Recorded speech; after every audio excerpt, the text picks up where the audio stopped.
찬미 예수님. 네, 한 주 동안 안녕하셨습니까? 네, 다시 뵙게 되어서 반갑습니다. 시작 기도로 주님의 기도 함께 바치겠습니다.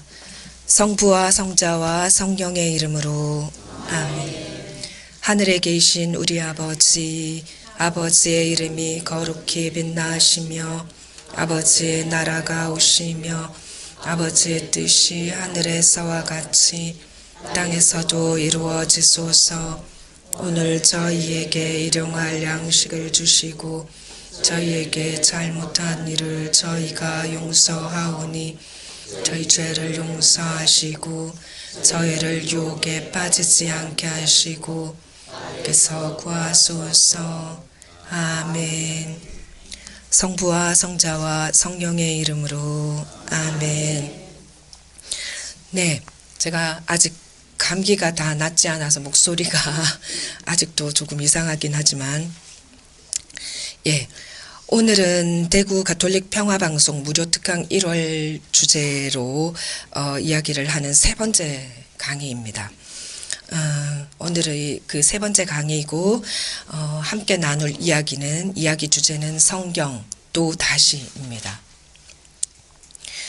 일단 또다시라는 말에 깃들어 있는 그 개념 정리, 그 또다시라는 말에 들어있는 의미가 뭔지 거기에 대한 개념 정리부터 한번 하고 강의를 시작할까 합니다. 여러 가지 떠오르는 말이 있을 거예요. 또다시라는 말을 딱 들었을 때, 나는 또다시라는 말을 들으면, 뭐, 이게 생각난다. 또는 뭐, 이런 거에 떠오른다라는 게 분명히 이제 있을 겁니다. 또다시라는 말 안에는 이미 일어났던 일이 다시 일어난다든지, 이미 얘기했던 것을 다시 한번 얘기한다든지 할 때 쓸 수 있는 표현이에요. 또다시 얘기해 주세요. 뭐 또다시 뭐 해주세요 라는 식으로 할 때, 예를 들면 이와 같은 일이 또다시 일어나지 않도록 해 주십시오 라는 말도 주변에서 많이 듣습니다. 또는 전에도 여러 번 말했지만 또다시 당부하겠습니다. 이렇게 할 때도 또다시를 쓰죠. 방송 전에 또다시 말씀드립니다 하면서 휴대전화 확인해 주세요. 뭐 이러셨잖아요. 그처럼 또다시는 반복의 의미가 있어요. 일어났던 일이 또다시 일어난다든지 또는 했던 말을 다시 한번 반복해 주세요 라는 의미에서 또다시라고 이제 일상적으로 잘 사용하는 단어지요. 우리가 거듭, 재차, 반복 이런 의미가 담겨져 있습니다. 그래서 다시 한 번을 강조할 때 쓰는 그런 말이 되겠죠. 그리고 또다시라는 말을 성경하고 연결을 시키면, 또다시라는 말을 하느님과 연결을 시키면 반복이라는 의미 대신에 기회라는 뜻이 더 많이 생겨나는 것 같아요. 하느님 편에서 뭘 반복해서 막 이러는 것보다는 우리에게 새로운 기회를 주시는 겁니다.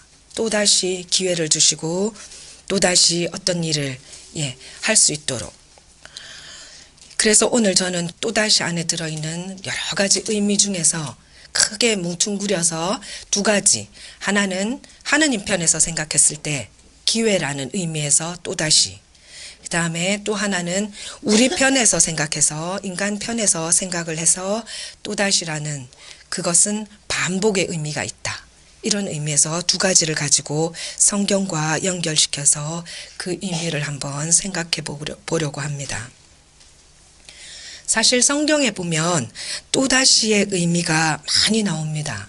우리가 생각하는 것보다 훨씬 더 많이 나오고, 또다시 안에 하나는 새로운 기회의 의미가 있고 또 하나는 반복의 의미가 있다고 말씀을 드렸는데, 성경에서 하느님과 또다시라는 말이 연결이 되면 항상 새롭게 주어지는 기회와 훨씬 더 연관이 많습니다. 또다시라는 것은 마치 하느님의 생명 프로그램 같다는 그런 생각이 듭니다. 또한 신약에서도, 신약 성경에도 보면 예수님 역시 또다시 안에 들어있는 두 가지 의미를 잘 보여주신다고 그렇게 생각이 듭니다. 지난주에 함께 살펴본 것처럼 예수님은 요한복음 8장에서 간음하다가 붙잡혀온 여인에게 가서 다시 죄를 짓지 말라 이렇게 말씀을 하셨어요. 예, 새로운 기회를 주시는 겁니다. 또다시를 허락하는 거예요. 또다시 살아보도록 새로운 기회, 생명의 기회를 주시는 겁니다. 예수님은 간음하다가 잡혀온 여인에게만 새로운 기회를 주신 것은 아닙니다. 왜냐하면 그 여인을 붙잡아 와서 가운데에 세워놓고 예수님을 떠보면서 질문하던 부류가 있었죠. 그런 사람들이 있었어요. 그 사람들에게도 새로운 기회를 주십니다. 다시금 자신의 삶을 되돌아보도록, 그리고 다시금 자신의 삶을 한번 생각해 보도록, 너희 중에 죄 없는 사람이 먼저 돌을 들어 저 여인을 쳐라 이렇게 얘기를 하시면서 생각하도록 해주세요. 그래서 다들 슬슬 한 명씩 떠나가고 아무도 남지 않았다 이렇게 복음에서 알려주잖아요. 예수님은 죄 지은 간음한 여인에게만 새로운 기회를 주신 게 아닙니다. 그 여인을 고발하기 위해서, 예수님을 걸려 넘어지게 하기 위해서 달려온 그 사람들에게도 새로운 기회를 줍니다. 내가 정당하다고 생각하고 내가 옳다고 생각한 그 사람들에게마저도 새롭게 생각하는 기회를 주시는 거예요. 모세의 율법에 그렇게 적혀 있기 때문에 너무 당연하고 너무 정당한 거지만 그럼에도 불구하고 다시 한 번 더 생각하는 기회를 주십니다. 이처럼 또다시가 하느님과 만나면, 그리고 또다시가 예수님과 만나면 새롭게 주어지는 기회가 됩니다. 생명 프로그램이 됩니다. 새로운 삶이 시작됩니다. 죽은 이를 살리는 기적에서도 역시 같은 맥락에서 볼 수 있지 않나 생각이 듭니다. 회당장 야이로의 딸이 죽었잖아요. 그래서 예수님이 이제 가셔서 살려줍니다. 예, 다시 살아나게 하는 거죠. 예, 삶으로 되돌려 놓습니다. 그리고 친구였던 나자로 역시도 죽은 지 3일 되었는데 예수님이 살려주시죠. 예, 삶으로 되돌려 놓습니다. 또다시 기회를 주시는 거죠. 살아갈 수 있도록 생명으로 되돌려 주십니다. 이처럼 또다시가 하느님과 예수님과 연결될 때에는 우리에게 주어지는 새로운 삶의 기회가 됩니다. 이 모든 것이 또다시예요. 성경에 있는 모든 것들이 또다시이고, 예수님을 만난 사람들의 이야기를 자세히 들여다보면 새로운 기회입니다. 모든 그 사람들한테는 모든 게 새로운 기회를 받는 게 됩니다. 또다시는 하느님의 공식 같습니다. 그렇기 때문에 지난주에도 말씀드린 것처럼 창세기 3장을 우리가 한번 살펴봤잖아요. 거기에서 아담과 하와가 선악과를 먹음으로써 죄를 짓게 됩니다. 왜냐하면 또다시라는 말을 하느님과 연결시켜서 생각해 볼 때 창세기 3장이 좋은 예화가 될 수 있어요. 선악과를 먹는 날 너희는 반드시 죽게 된다. 이렇게 하느님이 얘기를 하셨습니다. 그런데 아담과 하와는 즉사하지 않았어요. 그리고 죄 지은 두 사람에게 하느님이 질문을 하십니다. 왜 어쩌다가 그걸 따먹게 됐냐라고 묻잖아요. 아담에게 먼저 묻고, 그러니까 아담이 당신이 저에게 붙여주신 저 여자 때문에, 그리고 하느님은 여자에게도 묻습니다. 왜 그런 일을 했느냐. 그러니까 뱀의 유혹에 빠져서. 이렇게 아담과 하와에게는 하느님이 따로 질문을 하셔요. 성경을 자세히 들여다보면. 그런데 뱀에게는 질문하지 않습니다. 뱀에게는 바로 하느님이 저주를 내리셔요. 네가 이런 일을 했기 때문에 너는 흙을 먹어야 되고 몸으로 땅을 기어 다녀야 된다. 이렇게 얘기를 하시잖아요. 뱀에게는 질문하지 않으십니다. 왜 그런 일을 했냐고 하지 않고 바로 저주를 내리시는 데 비해서 아담과 하와에게는 질문을 하세요. 왜 그렇게 했느냐고 물어보시죠. 그리고 나서 성경은 또 이렇게 말합니다. 하느님이 그들에게 가죽옷을 입혀주시고 동산에서 내보내셨다. 그리고 불칼을 든 천사들을 쭉 둘러 세워놓고 아무도 생명나무에 접근하지 못하도록 하셨다. 라는 이야기로 사실 에덴 동산 이야기가 마칩니다. 그러나 그것이 에덴 동산 이야기 전부는 결코 아닙니다. 왜냐하면 미국의 작가 엘리 위젤이라는 사람이 이렇게 말을 했어요. 죄의 용서가 아닌 것이 무엇이었나? 하느님이 아담에게 준 것은 다시 시작할 수 있는 권리였다. 죄를 지으면 선악과를 먹으면 반드시 죽는다. 이렇게 하느님이 얘기를 하셨는데 그 두 사람은 즉사하지 않았어요. 오히려 하느님이 가죽옷을 지어서 입혀주시고 내보내셨죠. 예. 그래서 그 작가는 이렇게 말합니다. 하느님이 아담에게 주신 것은 다시 시작할 수 있는 권리였다. 예, 또다시를 선물한 겁니다. 새로운 기회를 선물하셨습니다.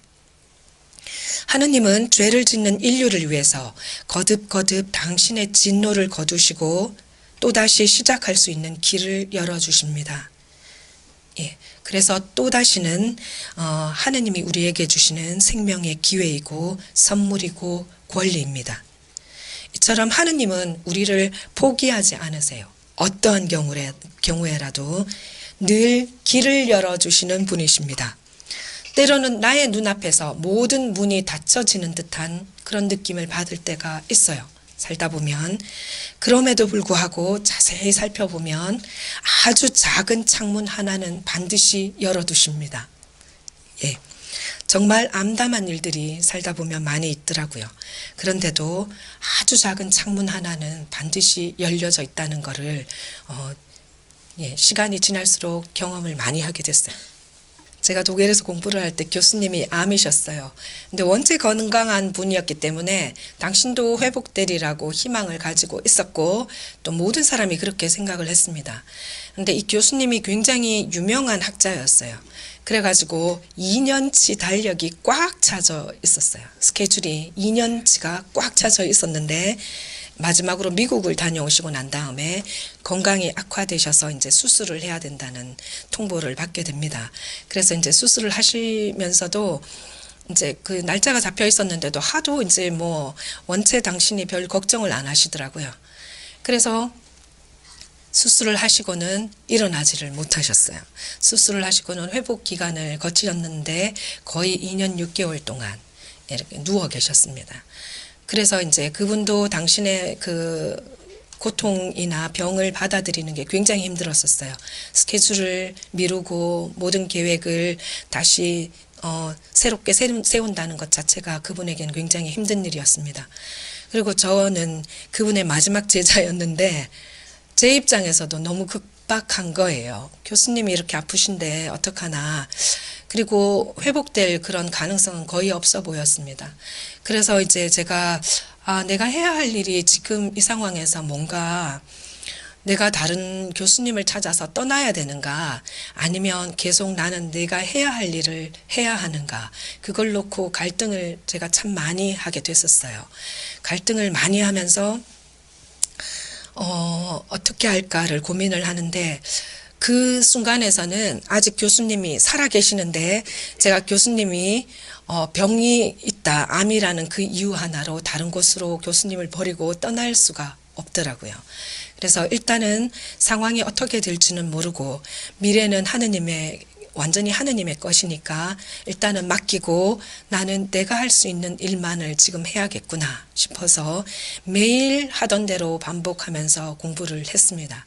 계속 했는데 이제 교수님이 돌아가셨어요. 제가 논문을 덜 마치고 논문도 제출을 못했는데 교수님이 돌아가셨어요. 그래서 이제 다시 생각을 해야 되는 거예요. 이제 어떻게 해야 되나. 정말 저에게는 모든 문이 닫히는 듯한 느낌을 받았습니다. 그 순간에. 그래서 어떻게 해야 하나 하는 생각을 하고 있는데 제가 졸업한 예수의대학에서 연락이 왔어요. 교수님이 돌아가셨다는 이야기를 듣고 제가 원하면 그 학교에서 제 논문을 받아줄 테니까 너무 걱정하지 마라 하면서 연락이 왔어요. 연락이 왔는데 학교를 옮기는 게 그렇게 또 쉬운 건 아닙니다. 가면 그 학교에서 이제 준수해야 되는 법칙들이 있잖아요. 그래서 제가 1년을 다시 수업을 듣고 또 세미나에 참석해야 되고 이런 과정들이 있더라고요. 논문을 거의 다 썼음에도 불구하고 어쨌든 그래도 그 학교에서 받아준다니까 일단은 안심을 했어요. 그래서 기도를 했습니다. 앞으로 제가 나아가야 될 길이 어디인지 앞이 전혀 보이지 않습니다. 라고 기도를 이렇게 했는데 그 다음날 학교 총장님에게 연락이 왔어요. 오라고. 그래서 갔더니 논문을 얼만큼 썼냐고 물으시더라고요. 그래서 250장을 썼다고 얘기를 했더니 그러면 당신이 원하면 우리 학교에서 그 논문을 받아줄 테니까 제출해도 된다. 이렇게 얘기를 하시더라고요. 그 대신에 교수님이 돌아가셨으니까 제 편이 되어줄 사람은 없는 거예요. 왜냐하면 영 다른 제 논문 주제와 관련 없는 분들이 이제 두 분이 논문을 읽고 평가를 내려야 되잖아요. 또 그분들의 생각이 저희 교수님과 제 논문 방향과는 다를 수도 있잖아요. 그래서 그걸 감수할 자신이 있으면 우리 학교에 제출을 해도 된다. 이런 허락을 내주셨어요. 그래서 그러면 그렇게 하겠다고 이제 그래서 이제 왔어요. 그래서 제가 살던 곳이 반회 성지와 굉장히 가깝습니다. 그래서 이제 차로 이제 국경이 붙어 있기 때문에 차로 가면 1시간 20분 이 정도였었어요. 그래서 거기 반해 성지에 갈 기회가 생겼습니다. 제가 이제 그 레지오 단원들이 많이 거길 가시거든요. 그래서 같이 그날 따라가서 기도를 하려고 딱 앉아 있는데 성모님 발현하신 그곳에서 갑자기 어떤 분이 저에게 그 반내 성지에 대한 그 책자를 하나 소개하는 책자를 하나 갑자기 딱 갖다 주시는 거예요. 근데 그 책자가 한국말로 되어 있는 책자를 저에게 주시더라고요. 그분이 갑자기 주셨는데 다른 말도 아니고 한국말이었어요. 그래서 제가 깜짝 놀랐거든요. 그래서 한 번도 읽어본 적도 없었어요. 거길 그렇게 자주 갔는데도. 그래서 그거를 이렇게 펼쳐서 읽었습니다. 읽는데 첫 줄에 딱 첫 마디 시작하는 그 구절이 뭐였냐면 내가 너를 위해 기도한다 이거였어요. 그래서 그때 굉장히 놀랐습니다. 나는 내가 성모님께 늘 이렇게 해주세요. 저렇게 해주셨으면 좋겠습니다. 라고 기도를 막 하고 내 염원만 내 소망만 갖다가 막 해주세요. 이랬는데 성모님이 저를 위해서 기도한다는 걸 처음 너무나 강하게 그때 느꼈어요. 그래서 논문을 제출을 하고 거기를 갔는데 잘 되는구나 논문이 걱정할 게 없구나라는 확신이 너무 강한 확신이 그때 들었습니다. 그래서 기도를 하면서 모든 일이 잘 되게 해주시면 제가 반드시 다시 와서 감사 인사를 드리겠습니다 하고 그렇게 얘기를 하고 왔어요. 근데 보통 논문 평가를 교수님들이 하는데 3개월 걸립니다. 근데 제 거는 3주가 걸렸어요. 3개월이 아니고 3주가 걸려서 논문이 통과됐으니까 시험 준비를 하라고 연락이 왔습니다. 그래서 그 연락을 받고 제가 성모님께 말씀드린 게 있잖아요. 이 모든 일이 잘 풀리면 꼭 다시 감사 인사를 드리러 오겠습니다 했는데 감사 인사를 하러 가게 됐어요. 가기 위해서 이제 저를 데려가시려는 그 자매님을 기다리고 있는데 누가 저에게 큰 꽃다발을 하나 주시는 거예요. 그래서 그 꽃다발을 아무 생각 없이 그분도 그냥 주셨는데 어쨌든 그 꽃다발을 들고 성모님께 갖다 드리면서 제가 감사를 드렸던 그 기억이 납니다. 그래서 항상 삶이라는 게 그래요. 각자가 사는 그 삶 위치나 상황 안에서 오는 어려움은 다 다릅니다. 그런데 어떤 때는 보면 정말 모든 문이 다 닫히는 듯한 그런 깜깜한 시간이 누구에게나 있는 것 같아요. 여러 가지 다양한 모습으로.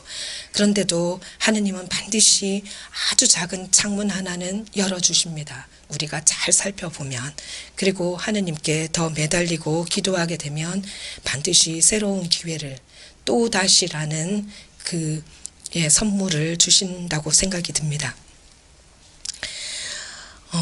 어쨌든 또다시는 하느님이 인간에게 갖는 믿음이며 우리에게 주시는 선물입니다. 내가 너를 믿는다. 네가 다시 잘 할 수 있으리라는 걸 믿는다라는 선물이면서 하느님이 우리에게 갖는 믿음이죠. 잃어버린 아들의 비유, 루카복음 15장에 나오는 그 비유에도 보면 작은 아들이 뉘우치면서 아버지께로 돌아왔을 때 그는 다시 전처럼 아버지의 작은 아들로 살아갈 수 있는 기회를 얻게 됩니다. 아버지는 그 어떤 질책도 추궁도 없이 그대로 돌아온 아들을 받아들이죠. 복음서에서 예수님이 들려주시는 많은 이야기들을 살펴보면 그 이야기 안에 나오는 주인공들, 즉 예수님을 만난 사람들은 모두 새로운 기회를 받게 된 사람들입니다. zakhe오가 그렇습니다. 모두들 죄인이라고 수군거리고 멀리하던 사람이에요. 예수님의 한마디가 그에게는 그의 삶 전체를 바꾸어 놓는 기회가 됩니다. 예수님을 만나서 또다시 새로운 삶의 기회를 얻게 된 zakhe오의 이야기는 아주 아름다운 이야기죠. 잘 알고 있는 복음이라고 생각이 됩니다.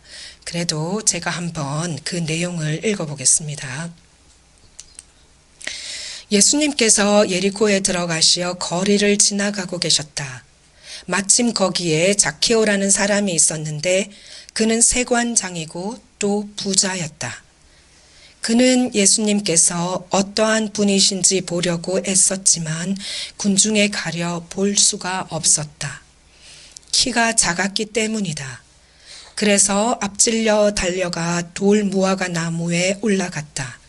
그곳을 지나시는 예수님을 보려는 것이었다. 예수님께서 거기에 이르러 위를 쳐다보시며 그에게 이르셨다. zakhe오야, 얼른 내려오너라. 오늘은 내가 내 집에 머물러야 하겠다. zakhe오는 얼른 내려와 예수님을 기쁘게 맞아들였다. 그것을 보고 사람들은 모두 저희가 죄인의 집에 들어가 묵는군 하고 투덜거렸다. 그러나 zakhe오는 일어서서 주님께 말하였다. 보십시오, 주님. 제 재산의 반을 가난한 이들에게 주겠습니다. 그리고 제가 다른 사람 것을 횡령하였다면 네 곱절로 갚겠습니다. 그러자 예수님께서 그에게 이르셨다. 오늘 이 집에 구원이 내렸다. 이 사람도 아브라함의 자손이기 때문이다. 사람의 아들은 잃은 이들을 구원하러 왔다. 예, 잘 아시는 복음이죠. 이 복음을 자세히 살펴보기 위해서는 우선 이 복음에 등장하는 인물들을 한번 나열해 보겠습니다. 예, 그 인물들을 나열해 보면은 이렇죠. 보면은 예수님, zakhe오가 나오고 세관장, 제자들, 군중들, 죄인, 세리, 돌 무화과 나무, 아브라함의 자손, 잃은 자, 찾은 자, 구원받은 자, 이렇게 나옵니다. 이 복음의 배경이 되는 시간은 언제인지 복음은 알려주질 않아요. 시간적인 배경은 나타나지 않습니다. 이 복음의 공간적인 배경이 되는 장소는 예리고 거리예요. 그리고 돌 무화과 나무도 공간적인 배경이 됩니다. zakhe오가 올라가잖아요. 그리고 zakhe오 집안이 되겠죠. zakhe오 이야기는 예수님께서 예리코로 들어가시어 거리를 지나가고 계셨다라는 말씀으로 시작합니다. 루카복음의 예수님은 여행하시는 예수님입니다. 예수님은 당신의 운명, 구원 사업을 여행을 통해서 펼치셨고 또 그 여행을 끝맺음으로 완성하셨습니다. 루카복음에는 들어오다, 지나가다 라는 동사로 그 여행의 성격을 자주 표현합니다. 그래서 루카복음과 사도행전을 길 위의 신학이라고도 말하기도 합니다. 예수님은 우리의 구원을 위해서 하늘나라에서 이 세상으로 들어오셨고 시나고가에 들어가셔서 가르치셨고 엠마오 제자들의 집에 들어가셔서 그들 가슴에 구원의 뜨거운 불길을 느끼게 해주셨습니다. 그리고 마을과 마을을 지나가시며 많은 이들을 가르치셨고 마을과 마을을 지나가시면서 치유하셨습니다. 지금 예수님이 이곳 예리코에 들어오시어 이곳을 지나가고 계십니다. 아마도 이곳에 누군가 구원이 필요한 사람이 있나 봅니다. 자케오라는 이름은 바르다, 깨끗하다, 죄 없이 흠이 없다라는 의미를 가졌습니다. 지금 자케오의 삶과는 조금 거리가 있는 듯이 보여지는 그런 이름이죠. 왜냐하면 자케오는 복음 안에서 보면 죄인이라고 불리우는 사람이기 때문입니다. 세관장이라는 직책이 말해주듯이 그는 동족에게서 세금을 걷어서 일부는 본인이 착취를 하고 일부는 로마에 바쳐야 했습니다. 자신이 더 많이 가지기 위해서는 납부해야 하는 할당량을 제외하고 더 많이 뺏어야 되겠죠. 사람들로부터. 예. 이 세관장이라는 직위는 성경에 단 한 번 등장합니다. 아마도 자케오가 죄인 중에 죄인, 죄인의 우두머리라는 의미를 넌지시 던지는지도 모릅니다. 이 세관장이라는 말 안에서. 자케오가 단순히 키가 작아서 나무 위에 올라간 것만은 아닌 것 같아요. 물론 작은 키 때문에 예수님이 너무너무 보고 싶은데 볼 수가 없어 답답했겠죠. 그러나 자케오는 사람들로부터 동족을 등쳐먹는 사람이라는 낙인을 받은 사람입니다. 그래서 사람들과 잘 어울리지 못했던 것 같아요. 그런데 호기심도 아주 강한 것 같습니다. 비록 숨어서라도 소문이 무성한 그 예수님이 누구신지 보고 싶어서 안달이 났습니다. 이런 자케오의 처지가 나무에 올라가 숨어서 지켜보게 한 것이겠죠. 19절 3절에 보면 자케오는 예수님이 어떤 분이신지 보려고 애썼지만 군중에 가려 볼 수가 없었다. 이렇게 나옵니다. 루카 복음사가는 가끔 보려고 애쓰다, 그리고 보려고 열망하다라는 말을 특별한 뜻으로 사용하는데 특별히 희망하는 사람들을 위해서 즐겨 사용합니다. 예수님 탄생 때 천사들이 하늘에서 나타나서 순박한 목동들에게 구세주의 탄생을 알려줍니다. 그 목동들은 포대기에 쌓인 아기를 보려고 애썼습니다. 그래서 밤길을 달리고 달려서 마침내 그분을 발견하게 됩니다. 경건하고 의롭게 살던 예언자 시메온도 평생 구세주를 기다리면서 이스라엘이 위로받는 걸 보고자 애썼던 사람입니다. 마침내 그 아기를 성전에서 만났을 때 그는 얼마나 뜨거운 가슴으로 구원을 노래했습니까? 주님, 말씀하신 대로 이제는 주님의 종을 평안히 떠나가게 하소서라는 노래를 부르죠. 재미있는 것은 헤로데도 동방 박사들의 방문을 받고 유대인의 왕으로 나신 아기 예수님을 보려고 열망합니다. 그러나 거기에는 참된 희망과는 아무런 상관이 없었습니다. 그래서 하느님께서도 결코 그 응답에 그에게 응답하지 않으십니다. 이처럼 애쓰다, 열망하다라는 단어는 하느님 나라나 그 신비를 찾는 자, 예수님을 찾는 자를 소개할 때 루카 복음사가가 즐겨 애용하던 단어들입니다. 자케오 이야기에서는 호칭의 변화가 많이 나타납니다. 한번 살펴보면 이렇죠. 우선 자케오를 부르는 호칭의 변화가 있습니다. 자케오를 부르는 호칭에 어떻게 되어 있냐면 처음에는 자케오라는 말로 시작을 하고 세관장, 부자, 아브라함의 자손, 잃은 자, 구원자로 이렇게 나와요. 그 다음에 군중은 자케오를 그냥 세관장, 부자, 죄인 이렇게 부르는데 예수님은 자케오를 다르게 부릅니다. 아브라함의 자손, 잃은 자, 구원받은 자라고 부르죠. 군중이 자케오를 보는 시각과 예수님이 자케오를 보는 시각은 조금 다릅니다. 그렇죠? 성경 안에서. 또한 그 군중이 예수님을 보는 시각도 달라요.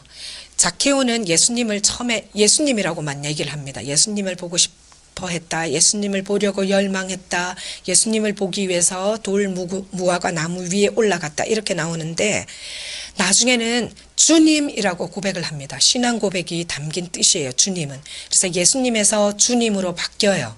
호칭이. 그런데 군중은 예수님을 그럼 어떻게 보느냐. 군중은 처음에는 예수님 예수님 이렇게 나오는데 나중엔 저 사람 이렇게 부릅니다. 저 사람이 죄인과 함께 묵는구나 하면서 완전히 호칭부터가 달라져요. 자케오는 주님이라고 고백하는 반면 군중들은 예수님을 저 사람이라고 죄인과 똑같이 동일시합니다. 예, 호칭의 변화를 보면 복음에서 얘기하고자 하는 그 의미를 가끔 더 잘 알 수도 있어요. 어쨌든 자케오의 시선에서 예수님은 주님이시지만 군중의 시선에서 예수님은 저 사람이 되어버립니다. 예, 복음 이야기를 자세히 들여다보면 복음 시작에서 자케오가 키가 작아서 예수님이 누구신지 보려고 했지만 볼 수 없었다 이렇게 말을 해줍니다. 그러나 사실 정말 예수님을 보지 못하는 자가 누구인지는 복음서에서 다시 새롭게 마지막 부분에서 말해줍니다. 군중은 늘 예수님 곁에 있었어요. 예수님과 함께 움직이고 예수님이 누구신지 잘 보고 예수님 주위를 둘러싼 사람들이었어요. 이 복음 안에서. 그런데 자케오는 오히려 볼 수가 없었죠. 그래서 군중에 가려서.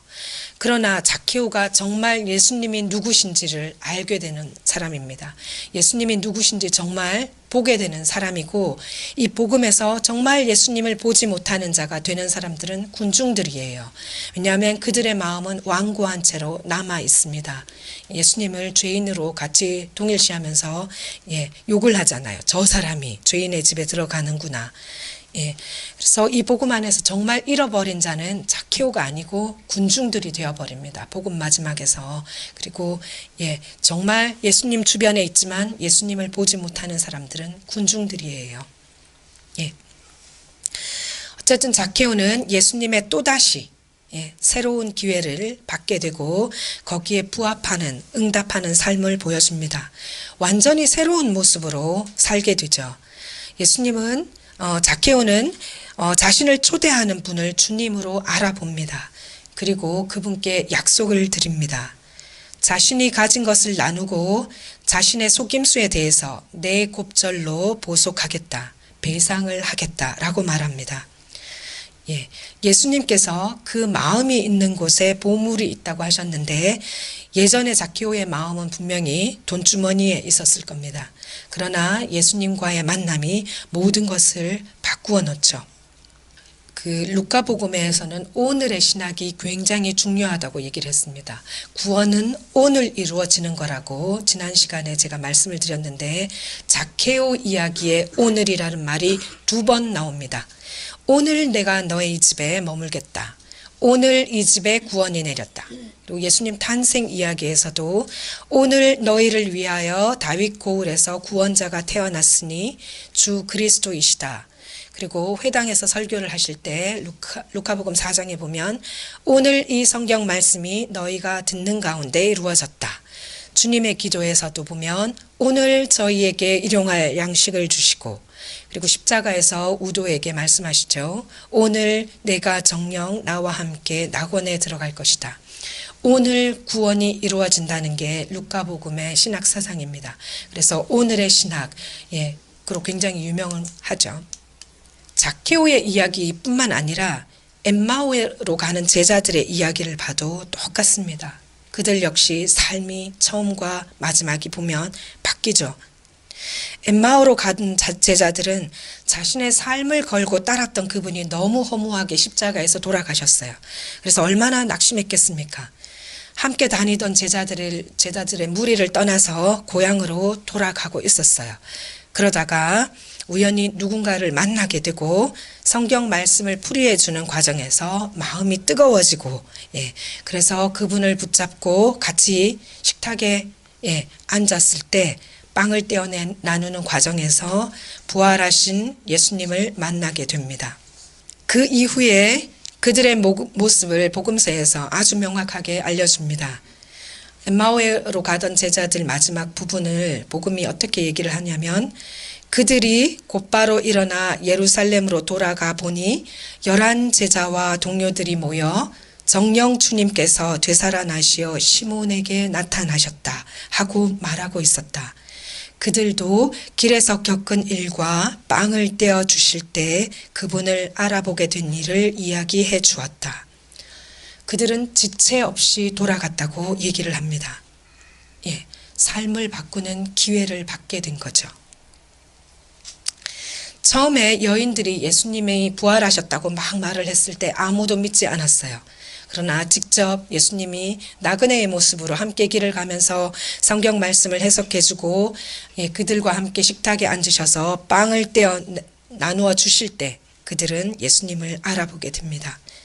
우리도 미사에서 예수님의 말씀을 듣고 또 성경 말씀 해석하는 것도 듣고 또 빵을 떼어 나누는 것 함께 하죠. 그래서 예수님을 우리 안에 모시고 그렇게 부활을 선포하며 살아가고 있습니다. 가끔은 내가 원하는 것이 또는 내가 바라는 것이 곧바로 이루어지지 않는다고 낙심하고 불평하고 힘들고 막 이럴 때가 있어요. 그러나 실망할 필요는 없습니다. 가끔 미루어지기는 하지만 하느님 안에서 꾸는 꿈은 반드시 어느 때이고 꼭 이루어집니다. 제가 독일어를 배울 때였는데 우연히 동화책 2권을 읽게 되었어요. 4살짜리 아이들이 읽는 그런 아주 쉬운 동화책이었거든요. 글씨보다는 그림이 훨씬 더 많은 그런 동화책이었습니다. 참 아름다운 내용의 동화책이었는데 한 권은 예루살렘으로 간 넬레 이야기였고 하나는 새 나무의 꿈입니다. 근데 이 새 나무의 꿈은 작가 미상이에요. 누가 지었는지는 모르지만 굉장히 유명한 이야기로 계속 이제 거듭해서 들려지는 그 내용입니다. 어느 날 새 나무가 깊은 숲속에서 자라나기 시작했어요. 그 새 나무의 꿈 내용을 보면 이렇습니다. 새 나무가 햇볕을 받고 무럭무럭 자라나다가 서로의 꿈에 대해서 이야기하기를 시작합니다. 첫 번째 나무가 나는 무럭무럭 자라나서 크고 튼튼한 나무가 될 거야. 이렇게 얘기를 해요. 그래서 이 세상에서 가장 귀한 보물을 담는 보물 상자가 되고 싶어. 이렇게 첫 번째 나무가 꿈을 이야기합니다.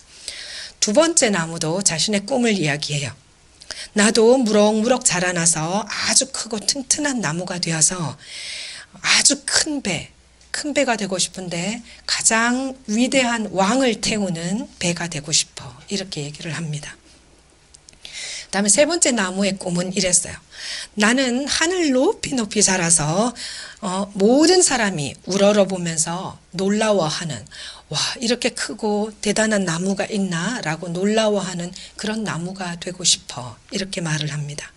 그래서 새 나무가 서로의 꿈을 격려하면서 절벽 아래에 맑은 시냇물 소리를 들으면서 무럭무럭 자라나기 시작을 합니다. 그러던 어느 날 그 나무꾼이 올라와요. 나무꾼이 올라와서 너무 잘 자란 새 나무를 보고 감탄을 하면서 베어갑니다. 그래서 첫 번째 나무는 기뻐했어요. 아, 내가 드디어 팔려가서 귀한 보물상자가 될 기회가 왔다. 이러면서 기뻐했어요. 그런데 이 첫 번째 나무가 어디로 가게 되냐면 아주 가난한 시골 마을로 가게 됩니다. 그래서 시골 마을에 팔려갔어요. 가난한 농부에게 팔려가서 그 농부가 이 나무로 뭘 했냐면은 당나귀 여물통을 만듭니다. 구유를 만들었어요. 그래서 이 나무가 너무 슬펐어요. 나의 꿈은 이게 아닌데, 나의 꿈은 이게 아닌데 이러면서 슬퍼했습니다. 두 번째 나무는 가난한 어촌 마을에 팔려갔어요. 가난한 어촌 마을에 팔려가서 뭐가 됐냐면은 아주 가난한 어부의 조그마한 그 고깃배가 됩니다. 그래서 두 번째 나무도 슬퍼했어요. 나의 꿈은 이게 아닌데, 나의 꿈은 이 세상에서 가장 위대한 왕을 태우는 게 나의 꿈인데 하면서 슬퍼했습니다. 세 번째 나무는 그저 그 자리에서 무럭무럭 자라서 아주 곱고 하늘 높이 자라서 모든 사람이 우러러보는 나무가 되는 게 꿈인데 잘려가서 구석 한 곳에 쌓아졌어요. 그냥 쌓아놓고 아무도 거들떠보지 않는 그런 상태가 되었습니다. 그래서 세 번째 나무도 내 꿈은 이게 아닌데 하면서 슬퍼했어요. 아주 많은 시간이 지나고 어느 날 가난한 부부가 들어옵니다. 마구간으로 들어와서 아기를 놓고 그 구유에 눕힙니다. 그래서 그때 첫 번째 나무가 알게 돼요. 아, 내가 이 세상에서 가장 귀한 보물을 담고 있구나. 예. 그래서 첫 번째 나무가 나의 꿈이 이루어졌구나 하면서 너무 기뻐합니다. 어느 날 두 번째 나무가 그 고깃배가 되었잖아요. 자그마한 고깃배가 되었는데 생선 비린내에 지쳐있던 그때 어느 날 어떤 그 제자들 무리가 우르르 배에 탑니다. 배에 타고 어떤 분이 배에 타셨어요 또. 그래서 주무시고 계십니다. 그런데 갑자기 풍랑이 일기 시작했어요. 폭풍우가 갑자기 이니까 주무시고 계시던 분이 일어나서 바람아 잠잠해져라 이렇게 말을 했어요. 그러자 고요해집니다. 그때 이 작은 고깃배가 알게 되죠. 내가 이 세상에서 가장 위대한 왕을 태우고 있구나. 그러면서 나의 꿈이 이루어졌구나 합니다. 세 번째 나무는 어딘가에 쌓여져서 그냥 썩고 있었어요. 그런데 갑자기 어느 날 여러 무리의 사람들이 막 오더니 그 나무를 끄집어냈습니다. 그리고는 어떤 분의 어깨에 지우고 끌고 가게 합니다. 그래서 그분을 그 나무의 십자가에 이제 못 박고 그 높이 이제 세워놨어요. 그때 이 나무는 알게 됩니다. 내가 이 세상에서 가장 크고 튼튼한 나무이며 가장 그 모든 사람이 우러러 보는 그런 나무가 되었구나라는 것을 그때 알게 됩니다.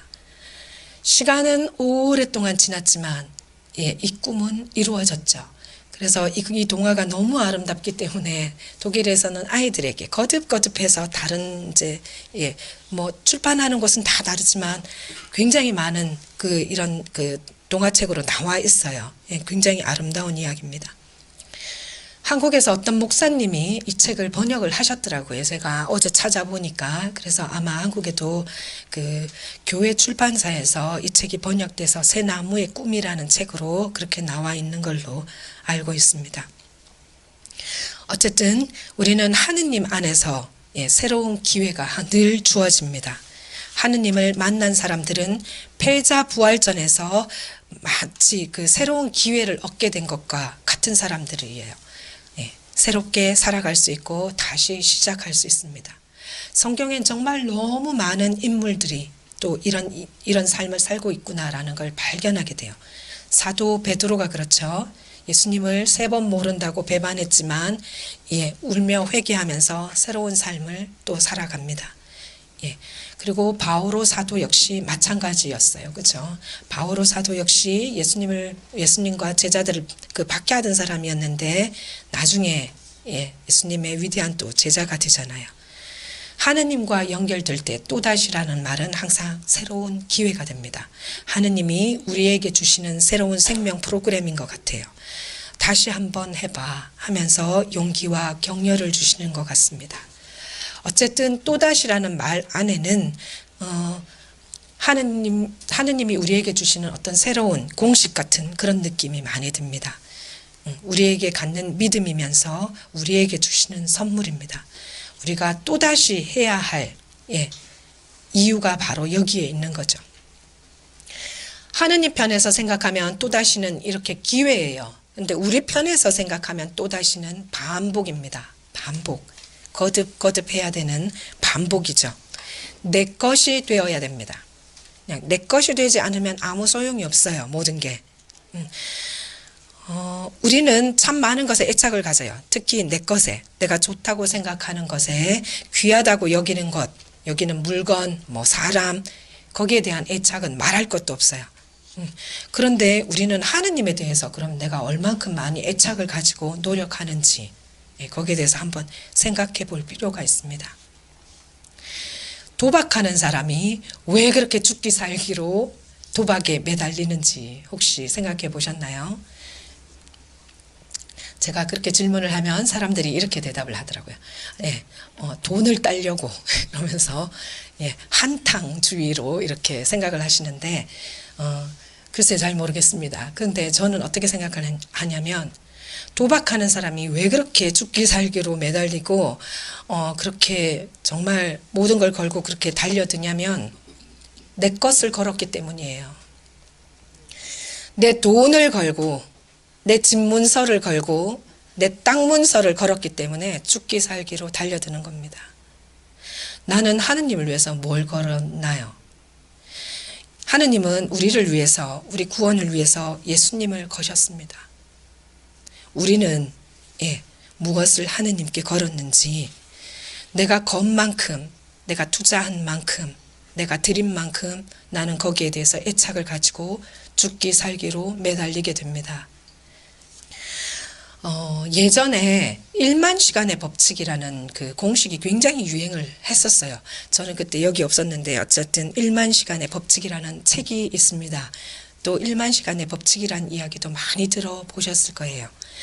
1만 시간의 법칙이라는 거는 어떤 그 학자가 학자가 이제 처음에 그 공식을 얘기를 했어요. 그러다가 이게 다른 어떤 심리학자와 막 연구가 걸쳐지면서 나온 그 법칙입니다.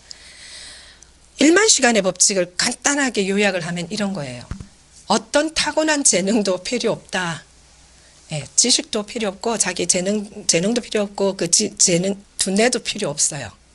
어떤 그런 지적 능력도 필요 없다는 겁니다. 어떤 능력도 어떤 지적 능력도 뭐 다 필요 없고 매일 내가 1만 시간을 투자를 하면 그 분야에서 최고 전문가가 된다는 겁니다.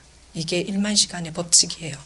그러면서 이 세상에 유명한 사람들, 성공했다는 사람들의 다 삶을 살펴봅니다. 뭐 다 살펴보니까 이 사람들이 투자한 시간이 1만 시간이라는 겁니다. 그래서 1만 시간을 투자를 하면 자기 분야의 최고 전문가가 될 수 있다는 거예요. 김연아 선수는 1만 시간 이상을 투자한 사람입니다. 야구 선수, 소설가, 피아니스트, 뭐 작곡가 모든 사람이 마찬가지예요. 1만 시간만 투자하면 부모로부터 물려받은 재능 없이도 그 어떤 지적 능력 없이도 그 분야의 전문가가 될 수 있다는 이론이 바로 1만 시간의 법칙입니다. 1만 시간은 그러면 도대체 얼마나 되는 시간이냐? 하루에 3시간씩 10년 동안 연습해야 되는 시간입니다. 하루에 6시간이면 5년 만에 이룰 수 있는 거고 이래 되는 거죠. 그야말로 엄청난 시간을 투자해야 되는 거고 엄청난 노력을 또 투자해야 되는 시간입니다. 이 1만 시간이 내 법칙이 잘못됐다 뭐 이렇게 얘기를 하는 분이 요 근래에 또 있어요. 반만 맞고 반은 틀렸다 이렇게 얘기를 하는데 저는 뭐 그게 꼭 맞느냐 안 맞느냐 그거를 중요하게 생각은 안 해요. 왜냐하면 제가 직접 체험을 해보니까 1만 시간의 법칙이라는 거는 있구나라는 생각이 듭니다.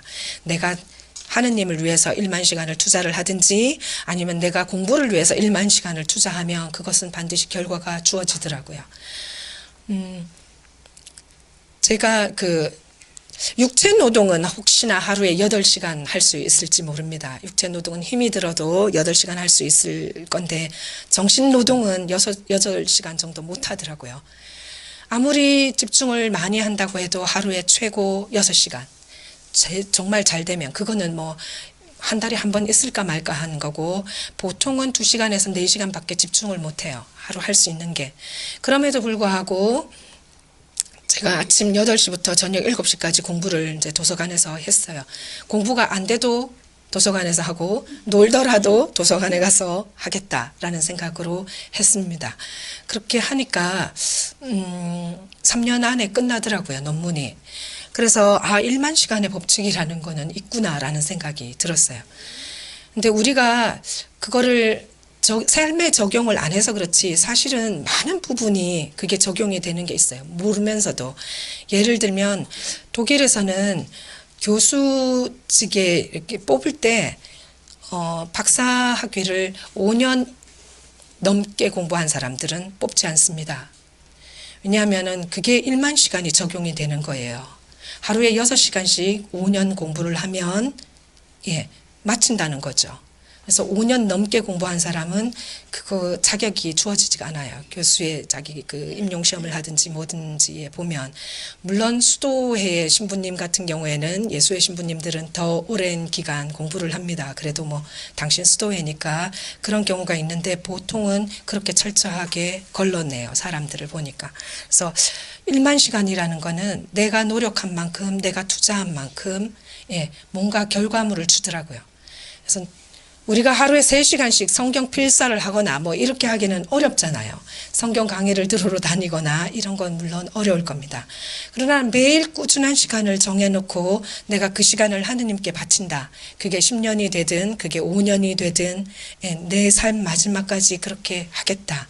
이렇게 하시면서 뭔가를 하신다면 분명히 좋은 일이 있을 거라고 저는 믿습니다. 제가 가끔 저희 할머니 얘기를 강의 때 하는데 모니카세요. 돌아가셨는데 할머니가 모니카셨습니다. 우리 할머니가 뇌졸중이었어요. 그래서 행동에도 장애가 왔습니다. 그래서 잘 못 걸으셨어요. 그런데 언어 장애까지 왔어요. 그래서 말을 못 하셨어요. 전혀 말씀을 못 하셨는데 할머니가 할 수 있는 유일한 말이 한마디 있었습니다. 예수, 마리아, 요셉이었어요. 우리 할머니는 언어 장애가 와서 그 어떤 말도 할 수 없다고 그렇게 의사의 판결이 났는데도 불구하고 진단에도 불구하고 할머니는 예수, 마리아, 요셉만은 너무 똑똑하게 말씀하셨어요. 그래서 신부님이 봉성체를 오셨는데도 불구하고 할머니는 아멘을 못 하십니다. 예수, 마리아, 요셉. 할머니 식사하셨어요? 하시면 예수, 마리아, 요셉. 창문을 열까요? 닫을까요? 모든 질문에 예수, 마리아, 요셉이었습니다. 제가 그때는 몰랐어요. 어려서. 그냥 할머니는 예수, 마리아, 요셉만 하시는구나 이렇게 생각했어요. 수녀원에 들어와서 제가 이렇게 살아가면서 느끼는 게 그 예수, 마리아, 요셉을 할머니가 얼마나 마르고 닳도록 얘기를 했을까라는 겁니다. 그 예수, 마리아, 요셉은 할머니의 화살 기도였을 거예요. 할머니의 숨 쉬는 것처럼 나온 말이 예수, 마리아, 요셉이었을 겁니다. 육체적인 장애로 언어 장애까지 왔음에도 불구하고 예수, 마리아, 요셉을 막을 수는 없었나 봅니다. 이 반복의 힘이라는 건 어마어마해요. 나에게 혹시 화살 기도가 있는지 한번 생각해 보세요. 그래서 없다면 오늘부터 하나 만드세요. 내 영혼이 주님을 찬송하며 성모님처럼 화살 기도를 그렇게 하시든지 주님 자비를 베푸소서라고 하시든지 예수, 마리아, 요셉이라고 하시든지 뭐든지 내가 가장 편하게 할 수 있는 거 아니면 예수님, 뭐 성모님 이런 식으로라도 짧게라도 내가 숨 쉬는 것만큼 내가 그 말을 반복하면서 살겠다. 그런 결심을 가지시고 계속 되풀이 하신다면 그 선물은 우리 삶이 끝나는 날까지 지속되고 반드시 주어진다고 그렇게 생각이 됩니다.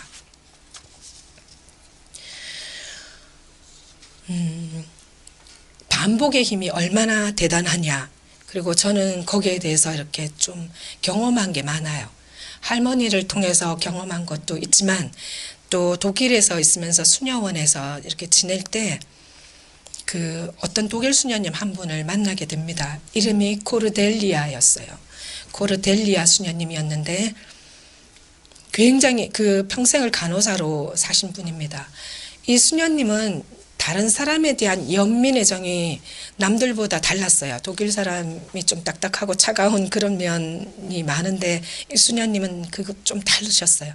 굉장히 따뜻한 마음을 가지셨고 다른 사람에 대한 연민이 대단한 분이었습니다. 그런데 치매였어요.